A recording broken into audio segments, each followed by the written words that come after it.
Bonsoir à tous, c'est Aline, votre conteuse de contes et d'histoires.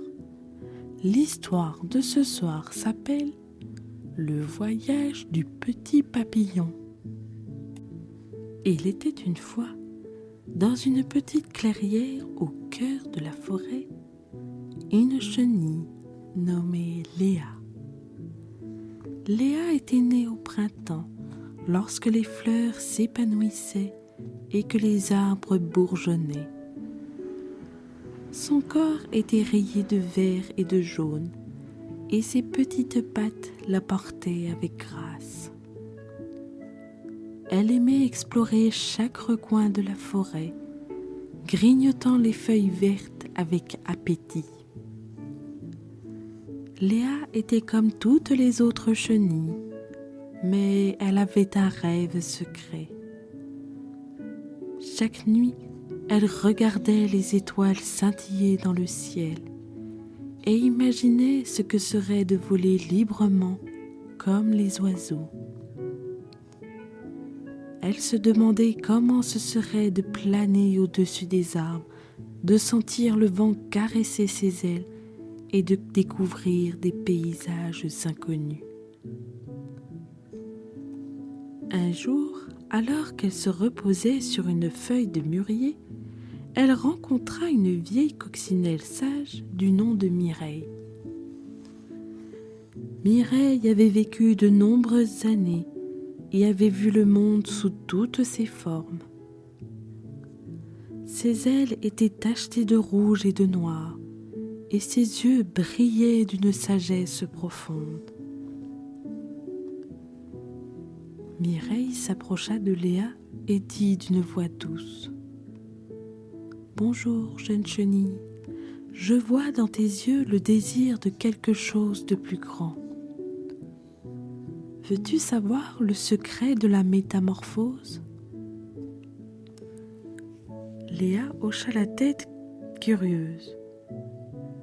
Mireille lui expliqua que pour voler, elle devait se transformer. « Tu deviendras un papillon, ma chère Léa, mais cela ne se fera pas sans épreuve. La métamorphose est belle et nécessaire. » Léa écouta attentivement, absorbant chaque mot. Elle savait que ce serait difficile, mais elle était prête à tout pour réaliser son rêve. Elle se promit de suivre les enseignements de Mireille et de se préparer pour sa grande aventure. Léa écouta attentivement les paroles de Mireille, la vieille coccinelle sage. Elle savait maintenant que pour voler, elle devait se transformer. Mais comment et où trouver les réponses dont elle avait besoin ? Elle se mit en quête du savoir. Elle escalada les feuilles des grands chênes, se faufila sous les racines des êtres centenaires et interrogea les libellules qui dansaient au-dessus des étangs. Mais personne ne semblait connaître le secret de la métamorphose.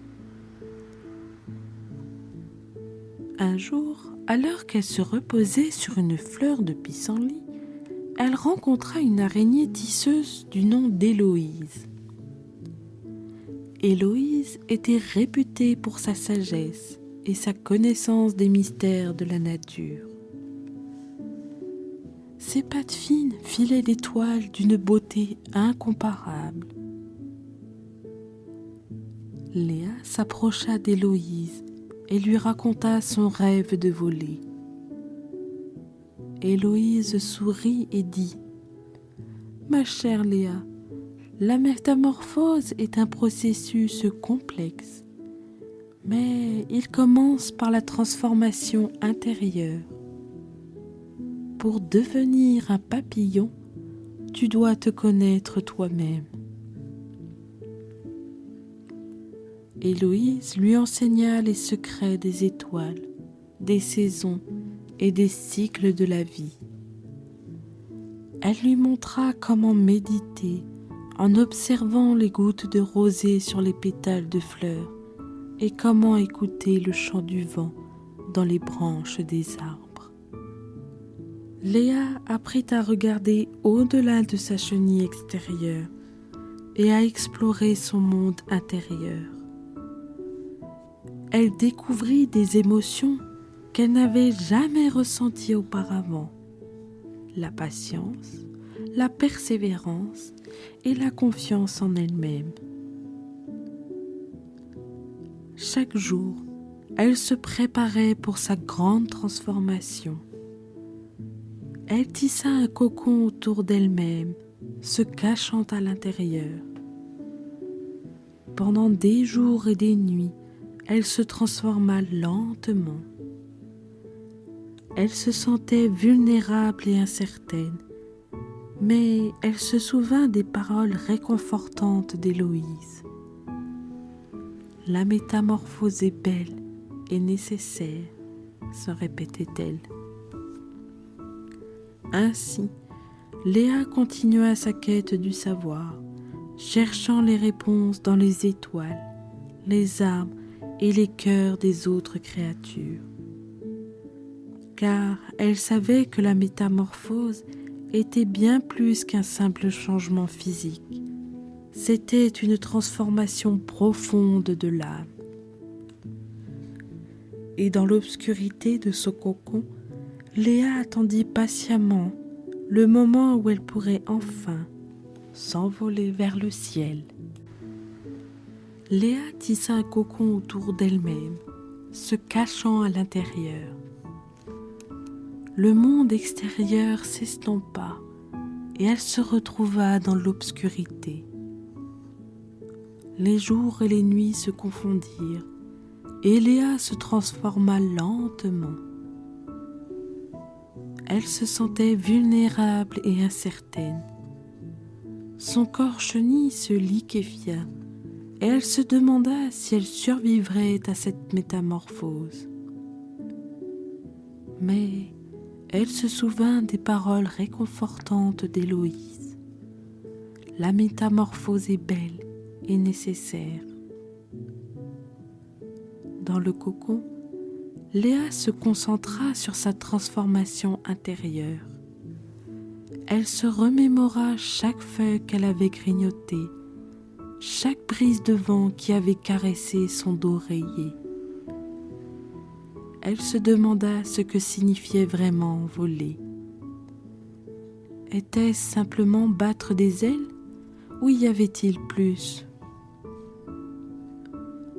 Elle se mit à méditer, observant les motifs complexes de son propre corps en transformation. Elle se connecta avec la nature, sentant les vibrations de la terre et les murmures des arbres. Elle apprit à écouter son cœur, à ressentir chaque battement comme une promesse de liberté. Les jours passèrent et Léa commença à voir des lueurs à travers le cocon. Des éclats de lumière filtrèrent et elle sut que le moment approchait. Elle se prépara mentalement, se répétant que la métamorphose était belle et nécessaire. Enfin, le jour arriva où Léa brisa son cocon. Elle était devenue un magnifique papillon aux ailes chatoyantes. Ses ailes étaient tachetées de bleu, de rose et de violet. Elle s'envola dans le ciel, sentant le vent caresser ses ailes. Elle était libre. Les autres animaux de la forêt la regardèrent avec émerveillement. Les oiseaux chantèrent en chœur et les fleurs s'inclinèrent devant elle. Léa savait qu'elle avait réussi. La métamorphose était belle et nécessaire, et elle en était la preuve vivante. Ainsi, Léa commença son premier vol, découvrant les paysages qu'elle n'avait jamais vus auparavant. Chaque battement d'aile était une danse de joie, une célébration de la vie et de la transformation. Léa était devenue un magnifique papillon et elle savait que sa métamorphose était complète. Elle apprit à manier ses ailes avec grâce. Chaque battement était une danse de joie, une célébration de la vie et de la transformation. Elle vola au-dessus des arbres, des rivières et des montagnes. Elle découvrit des paysages qu'elle n'avait jamais vus auparavant. Mais malgré sa nouvelle liberté, Léa ne pouvait oublier d'où elle venait. Elle retourna à la clairière où tout avait commencé. Les feuilles vertes frémissaient sous le vent et les rayons du soleil jouaient à cache-cache entre les branches. Elle rencontra Mireille une dernière fois. La vieille coccinelle sourit en la voyant. « Tu as réussi, Léa !» dit-elle. « La métamorphose est belle et nécessaire. » Léa hocha la tête, sachant qu'elle avait trouvé sa place dans le monde. Ainsi, le voyage du petit papillon se termina, mais son histoire continua à inspirer tous ceux qui la connaissaient. Car la métamorphose était bien plus qu'un simple changement physique. C'était une transformation profonde de l'âme, une renaissance vers la liberté. Léa apprit à manier ses ailes avec grâce. Chaque battement était une danse de joie, une célébration de la vie et de la transformation. Elle vola au-dessus des arbres, des rivières et des montagnes. Les rayons du soleil caressaient ses ailes chatoyantes et elle découvrit des paysages qu'elle n'avait jamais vus auparavant. Elle survola les champs de coquelicots, leurs pétales rouges vibrant sous la lumière du jour. Elle plongea vers les cascades, sentant les gouttelettes d'eau rafraîchir son corps. Elle s'éleva jusqu'au sommet des montagnes, où les étoiles semblaient si proches qu'elle aurait pu les toucher. Chaque instant était une aventure trépidante. Léa se sentait légère, comme si elle avait enfin trouvé sa vraie nature. Elle n'était plus une simple chenille, mais un être de grâce et de beauté. Elle se souvint des paroles d'Héloïse. La métamorphose est belle et nécessaire. Elle rencontra d'autres papillons en chemin. Certains étaient bleus comme le ciel, d'autres oranges comme les couchers du soleil. Ils lui racontèrent leur propre voyage, leur escale dans des contrées lointaines. Léa écouta avec fascination, sachant qu'elle aussi avait une histoire à partager. Elle découvrit des secrets que seuls les papillons connaissaient. Comment se nourrir du nectar des fleurs, comment se reposer sur les feuilles tendres des saules, comment éviter les toiles des araignées tisseuses. Chaque leçon était précieuse et Léa grandissait en sagesse à chaque instant. Mais malgré toutes ces découvertes, Léa ne pouvait oublier d'où elle venait. Elle savait que son voyage n'était pas encore terminé. Elle devait retourner à la clairière où tout avait commencé, là où Mireille l'attendait. Léa avait exploré des contrées lointaines, survolé des montagnes majestueuses et dansé avec les étoiles. Mais malgré toutes ces découvertes, elle ne pouvait oublier d'où elle venait. Elle savait que son voyage n'était pas encore terminé. Elle décida de retourner à la clairière où tout avait commencé. Les feuilles vertes frémissaient sous le vent et les rayons du soleil jouaient à cache-cache entre les branches.